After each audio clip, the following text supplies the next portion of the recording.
Hello! This is Blade, a half-human, half-vampire. All his life, he has been suffering from a thirst for blood, which he quenches with special serums. But unlike his enemies, Blade is not afraid of sunlight. Using his superhuman and super vampiric powers, he will try to save the world from evil. 1967. A pregnant woman is admitted to the hospital with a neck wound. The doctors discovered her outside and think the poor girl was bitten by a wild animal. Suddenly, the girl goes into labor. She undergoes a C-section, and a healthy baby boy is born. The next scene shows a girl and a guy rushing in a car to a party. The action takes place years after what happened at the clinic. It's a surprise, baby. Yeah, I like surprises. Instead of a nightclub, the couple arrives at a huge industrial freezer where they pass by hundreds of carcasses. Their journey ends at the far door, the entrance of which is guarded by a security man. The girl kisses the guy, and they are allowed inside. In the hall, the DJ is playing loud music. The crowd moves to the beat, and the newcomer quickly loses his date. And when he finds her, he receives a strong push from the girl dancing next to him. He does not understand what is going on. Everyone around him is staring him straight in the eyes, and a suspicious red liquid is dripping onto his palm from the ceiling. Suddenly, the fire sprinkler system activates and starts spraying real blood on the dance floor. The camera slides over the banner with the name of the event, Bloodbath. People are cheering, enjoying the show, and the guy tries to run away in fear, but falls to the sticky, wet floor. As he crawls to the exit, those around him shower him with heavy kicks. The poor guy's retreat ends when he runs into the heavy boots of Blade, who appears as if out of nowhere, right in front of him.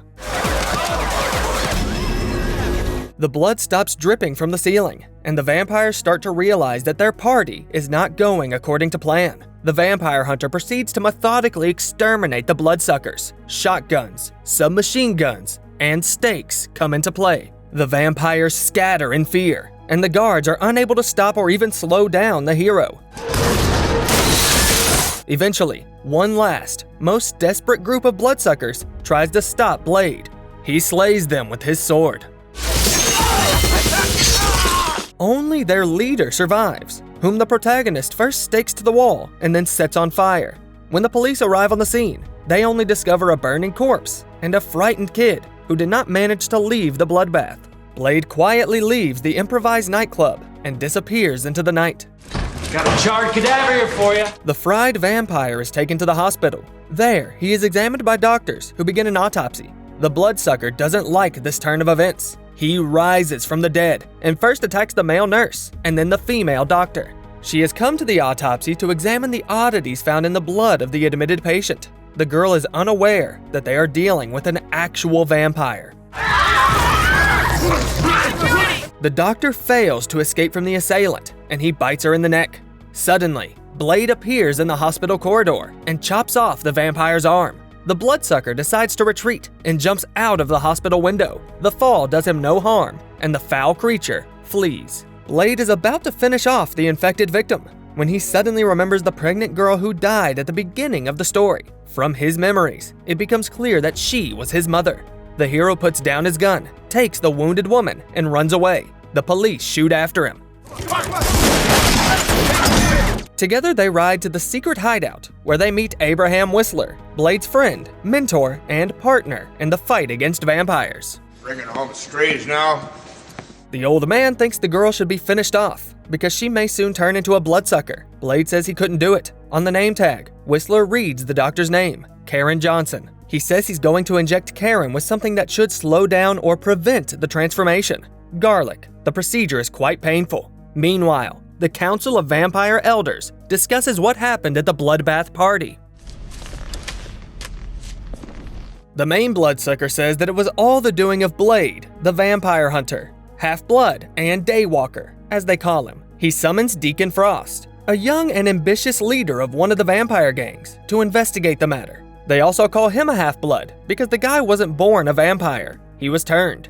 Deacon is blamed for what happened and is reminded that bloodsuckers have been hiding in the shadows for centuries, and that's where they should stay to be safe. But Frost doesn't like hiding. He says he wants to take over the earth and turn all humans.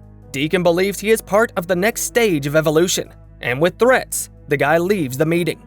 Meanwhile, Blade stops by his weapon supplier friend and buys a new garlic essence and a serum, a bloodlust suppressant. Whistler says I'm building up a resistance to the serum. At this time, Karen wakes up in the hideout and looks around. She has not turned into a vampire. When she reaches Blade's sword on the shelf, she almost loses her hand because the hilt of the weapon is protected by spikes against unauthorized use. Blade returns to the base. Karen overhears him talking to Whistler about her notebook and the notes in it. The old man thinks that the doctor is close to solving the mystery of how to cure vampirism. The conversation takes place as Blade is receiving a painful injection of highly concentrated serum. Karen is eventually spotted. She tries to run away, but Abraham and Blade catch up with her. There was no better moment to introduce themselves, so the pair take the opportunity and tell the doctor about who they are. The girl also learns the truth about vampires. It turns out that hunters follow them from town to town and exterminate them. At first, Karen doesn't believe them, but the memory of a burned body that didn't want to die in the hospital quickly brings her to her senses. Whistler shows her the weapons that help the duo fight bloodsuckers. It's silver, and Abraham's new invention, a powerful ultraviolet projector. The latter requires testing, and Blade eagerly agrees. Whistler believes that the bloodsuckers have remembered the woman, and now she will never live in peace. Nonetheless, a little later they let Karen go home. She is given a special vampire mace, a container of garlic essence, as a weapon. In the end, she is told that in case of a weird thirst, it's better to put a bullet in her head, because the alternative is even worse. Meanwhile, the vampire leader Gaetano Dragonetti finds Frost in the archives, where he is trying to decipher ancient vampire scrolls. Immediately, he slaps the guy in the face, since only purebloods, members of the House of Erebus, have access to the archives. Dragonetti tries to find out what Deacon is up to, but the latter is not eager to show his cards. Having achieved nothing, Dragonetti leaves the archive, where the computer continues to analyze old texts. Blade takes Karen home and warns her that she needs to stay alert. In the elevator, the girl notices matching tattoos on people's necks. Two of them follow her on her way to the apartment, but then disappear. Karen goes inside, and a few minutes later a policeman arrives, but acts suspiciously and threatens her. He gets a blast of garlic in his face, but that does nothing to him. It turns out that Karen is facing not a vampire, but only a minion waiting to be turned. This is brought to her attention by Blade, who entered after the man. He's a familiar. A vampire wannabe. After giving the cop a good beating, Blade points Karen to the tattoo on his neck, a sign of his allegiance to Deacon Frost. Downstairs, in the trunk of the police car, the pair find donor blood, confirming the vampire hunter's hunch. Having seized the moment while Karen is holding Blade's hand, the henchman cop escapes as the hero is hesitant to shoot in a crowded place. The man never told her where he was going. After a brief argument, Karen gets in the car with Blade and says that she's going with him. She also says that she will be safer with the hunter and that she plans to continue her search for a cure for vampirism. At night, the minion policeman returns to his car. The couple tail him, and he leads them to an exclusive club. It is a secret vampire crypt, with blood-sucking security on guard at its doors. After arming his friend with a pistol loaded with silver bullets, Blade storms into the foyer without much ado. Inside the club is another vampire rave, but this time all the guests are sitting at their tables, listening to a DJ and a couple of Asian singers. The cop shows up next to the bar, and Blade rushes after him, scattering the guards. He catches up with the enemy in the kitchen and trashes the surroundings while beating him. The hunter wants to know where the secret entrance is. Once again, it is located in the freezer. Apparently vampires have some sort of special attachment to them. Blade lets the lackey go, while he and Karen go down the passage and take the elevator to the archives, where Deacon was deciphering the vampire scrolls. While the pair search the data vault, the henchman returns to his master, Frost. There is a party going on at the bloodsucker's house, but its host does not take his eyes off the computer screen that is finishing processing the ancient records. The display shows a strange circular building, inside which people with some kind of markings must stand in a special order. But what exactly is going on in the video is a mystery.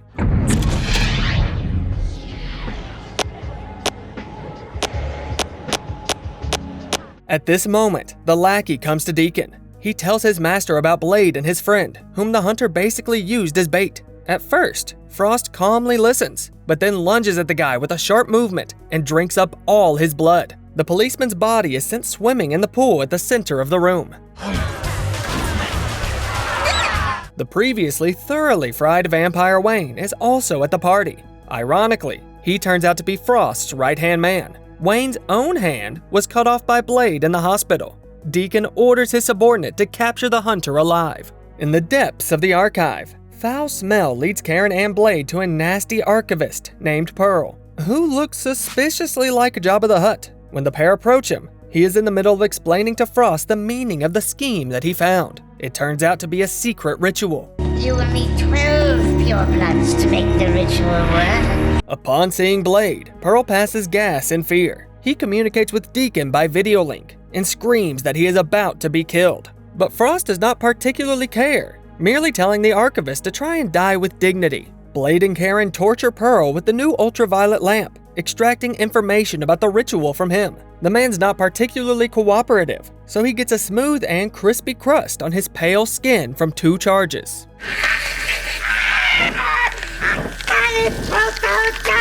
Pearl doesn't like being turned into a steak, so he betrays Frost and reveals why the man needs to decipher the ancient archives. It turns out that there is a way to awaken the blood god, La Magra. To do this, he needs to gather 12 born vampires and some other thing. Afterwards, Blade takes the disc with the data and continues his search through the archives. He leaves his friend to guard Pearl, instructing her, if the big guy moves, fry him.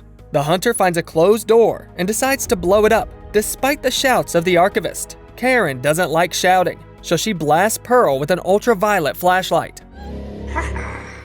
He moved. At the end of the procedure, the bloodsucker is not feeling too well, but stays alive. The door explodes, and Blade and Karen enter the room with the original ancient scrolls. There, Blade gets into a trap when he tries to help a girl sitting on the floor. Suddenly, she starts kicking the vampire hunter and breaks one of the glass cases. Other bloodsuckers, led by Wayne, join the fight. However, the protagonist's luck runs out as he is tied to a column by the neck. Karen also gets caught by the ghouls. Wayne shows Blade his healing arm, which he has regenerated. Vampires have the ability to do so. One of the bloodsuckers takes the hunter's sword and immediately loses his hand. But the rest of the group isn't particularly frightened by the sight. They know that a new one will soon grow back. Wayne decides to restore justice and stabs Blade in the shoulders with a pair of silver stakes, just like the hunter did to him at the Bloodbath party at the beginning of the movie, before the roasting. But the vampire's triumph quickly fades when it turns out that Blade had an earpiece with a microphone in his ear the whole time, which he used to maintain communication with Whistler. The old man bursts into the building on his 2 limp legs and shoots down almost all the guards with a machine gun. Catch you f***ers at a bad time. Seizing their moment, Blade and Karen run into the hole in the wall that Abraham has previously made. The trio enters the subway service tunnel, and Whistler throws a large explosive charge into the vampire vault. The explosion proves to be a powerful one, and occurs just as the vampire hunter and the team are cut off by a passing subway train. Whistler gets hit in the face with a flying spare part, and Blade and Karen jump into the tunnel as the train passes. During an epic brawl in the tunnel, with trains and angry vampires scurrying through it, some of the ghouls are sent to their graves. Wayne loses his arm again, and counts the number of wagons of a moving train with his head, while Blade and Karen deftly escape the chase by hooking onto the last car of the passing train. There, the hunter injects himself with the serum and explains to his friend that he is not a vampire, but something else. The recounting of Blade's life story is continued in the hideout by Whistler. He also managed to escape from the tunnel. The old man says that he met a homeless Blade, who at the age of 13 was wandering the streets and drinking the blood of homeless people. Abraham almost killed him, mistaking him for a vampire, but then realized what he was. What happened was, the mother of the future hunter was bitten by a vampire while she was pregnant. Whistler says she died in childbirth, and the baby had a gene alteration. The end result is Blade, who is not afraid of sunlight or silver, but has vampire thirst and powers. Lately, the serum only briefly diminishes the hunter's craving for blood. Whistler himself has a reason for taking the path of a vampire killer. He tells Karen about how, in the past, his entire family was murdered by a vampire, whom he led into the house out of the goodness of his heart. Abraham believes that something big is about to happen in the world of bloodsuckers. There's something happening in the vampire ranks. There's something big. And Deacon Frost is behind it. Karen walks into Blade's room. She says she knows who he is. The hunter replies that the girl cannot know all about him and that he is not human. The new acquaintance tries to prove to the vampire fighter that it's not true. Blade confesses that, since the very start of his anti-vampire crusade, he has been looking for the monster that attacked his mother and made him this way. At Frost's house, Wayne tries to make excuses for his failure. For doing so, he is bitten right in the stump of his hand by Deacon's girlfriend. The boss, in turn, repeats to Wayne that he wants Blade alive. At dawn, a group of people bring a tied prisoner to the shore, where the sun is just beginning to rise. When they pull the sack from the victim's head, it turns out to be Dragonetti, the old boss of the vampire clan. Around him stands Frost and his gang. Deacon rips out the enemy's fangs with pliers, undresses him, and places him on his knees, facing east. In the rays of sunrise, the leader of the vampire clan first catches fire and then explodes into pieces. At that moment, Frost takes his girlfriend by the hand. At the next meeting of the elders, Deacon arrives with Dragonetti's fangs and seizes power. He says he is looking for 12 volunteers among the council. In the meantime, Blade and Whistler are talking at their base. The hunter shows his friend a piece of the scroll he managed to steal from the destroyed archive. He also hands the old man the disc with Frost's plan. Abraham promises to look into it. It's something about the blood god, the spirits of the 12. Meanwhile, Karen brought her medical equipment and a new weapon against bloodsuckers she'd created. A liquid that makes vampires' blood boil. The microscope shatters during the testing of the chemical reaction. While Karen is taking Blade's blood for tests, he reveals to her that Whistler has cancer. The girl decides to examine her bite marks, and the old man catches her doing it. He states that Karen doesn't look well and will probably turn in a day or two. The girl asks him not to bury her yet. Blade goes to the city to get the serum, and on the way meets Deacon, who is wearing sunscreen because it's daytime, and leads a little Asian girl by the hand, holding her hostage. Frost has long wanted to meet the hero in person and tries to win him over to his side. He says people are simply cattle. They fear the hunter and consider him a beast. Vampires, on the other hand, are the superior race according to him. Blade quotes Deacon's ancient vampire scrolls and says that he's nothing to him. Deacon throws the girl on the driveway and runs away. Blade rescues the child from under the bus, but doesn't even hear a thank you in return. The frightened child quickly disappears into the crowd. While Blade is negotiating with Frost, Karen and Abraham are testing her cure for vampirism. The girl thinks her invention can help her and all those newly turned. She also wants to try and cure the hunter's thirst. Suddenly, their hideout is attacked. The pair manage to kill a few of the ghouls, but are still captured. When Blade returns home, he doesn't find Karen, only Whistler under a bloody sheet. Next to him lies a videotape. Abraham is still alive and says that Frost has taken their friend and is plotting a full-on vampire apocalypse, after which humans as a species will cease to exist. He figured this out from the deciphered disc. Blade turns out to be the key to La Magra's coming, which is why he wanted to take him alive. Whistler warns his friend against going to the ghoul's lair and asks him to shoot him so that he does not turn into a vampire. Blade resists at first, but then gives his loaded gun to the old man. At the sound of the shot, he leaves the production area and goes to his room. Afterwards, Blade watches the footage Frost left behind, in which he calls him to come to Edgewood Tower. Karen is held captive by the villains. The hunter casts himself silver bullets and stakes, loads the murderous liquid left by his friend into syringes, gets on his motorcycle, and rides off to face evil. Meanwhile, Deacon asks Karen about her relationship with Blade at his home. Blade not giving it to you, maybe? He gives her a choice, to be turned or to die. The girl replies that she is ready to be bitten. She will be cured later anyway. The bloodsucker doesn't believe her, but doesn't bite her either. She calls Frost infected, not a true member of a new species. Deacon is hurt by her words, and he breaks into a fervent speech about the imminent arrival of La Magra and the global vampire apocalypse, for which there will be no cure. Suddenly, someone enters the building. Frost is informed of this by his henchmen. The next scene is reminiscent of the battle in the marble foyer from the movie The Matrix. The bullets, the slow-mo, the chunks of tile, the intense gunfight, all present. Here though, Blade flies into the building on a motorcycle. In The Matrix, only Trinity did that. The guard's first attempt to stop the hunter fails, and he continues on his way to Frost. The latter, frightened, locks himself in the penthouse. On the upper floors, the hunter encounters 2 elite guards. He uses them to test his new injectable weapon from Karen. It works flawlessly, leaving only blood splatters behind. Blade continues his crusade and finds the White Room with a laptop. Over and over, it replays Frost's insidious plan to summon the blood god. Suddenly, an elaborate bed appears in the corner of the room, in which lies Blade's mother, quite alive and well. She says she was bitten by Deacon and then given shelter. The stunned hunter is caught off guard by bloodsuckers. They mercilessly beat their adversary with electric batons and take him to the site of the ritual. Blade is driven there in the back of a truck along with Karen. On the way, she shares with the hunter that she is close to finding a cure for vampirism. But should it work, it will also take away all of his powers. The exhausted Blade and Karen are taken out of the truck and dragged to the place of the ritual under the blows of batons. The entire procession arrives in the hall, where the main action is about to take place. Deacon and Blade's mother look around the hall. In the process, they give the vampire killer a tour as well. Standing next to them are the vampire elders from the council. Blade is brought to his knees by Wayne's blow. The guy is thirsty and doesn't hear a word they say. Deacon disassembles the hunter's weapon, fiddles with the sword, but does not lose his hand since he knows its peculiarity now.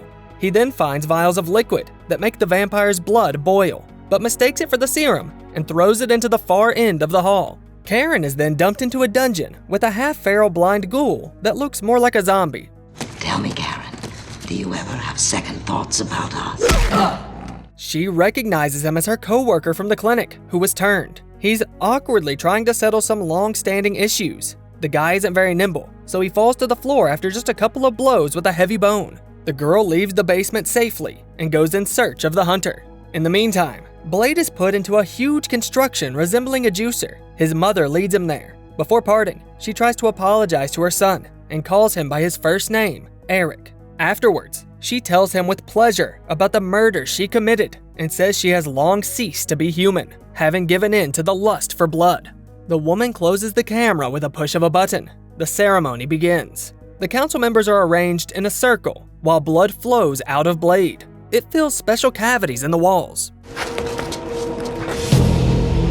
Karen gets to Blade and frees him from the cell, but the ritual cannot be stopped. The hunter is weak and cannot get up, so Karen tells him to bite her. Blade refuses at first, but then realizes there is no other choice and sinks his fangs into her neck. While the vampire hunter is regaining his strength, blood begins to drip onto the foreheads of the ghouls standing in the Great Hall. Deacon gets to the center and receives the last drop. Lightning strikes the participants of the ritual. Blade's mother, seeing that her son is free, begins to attack him. Karen, meanwhile, tries to stop the ritual and pushes one of the guards off the cliff with a shotgun blast. At that moment, Eric finishes off his mother, and skeletal spirits fly out of the sacrificed vampires. They all find shelter inside Frost. Blade, furious, rushes to punish the newly made blood god. In the epic fight, Wayne is the first to get hit. That's how Eric gets his glasses back and begins to methodically exterminate all the henchmen. Meanwhile, Karen sprays Deacon's girlfriend with garlic essence, and her head explodes.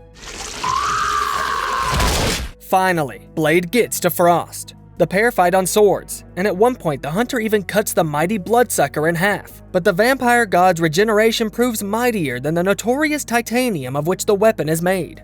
Blade then remembers about the vials with the potent concoction and launches his sword at them. It looks like the hunter has missed, but the opening hilt sends the vials straight into the hands of Blade, who thrusts several of them at La Magra's new coming. Against such substance, regeneration proves powerless, and the bloodsucker explodes. Blade and Karen go up to the roof and decide to fight evil together. The doctor promises to keep looking for a cure. Eric refuses to retire right away and asks his friend to help him prepare the serum. In the last scene, Blade finds himself in Moscow, where he fights another vampire.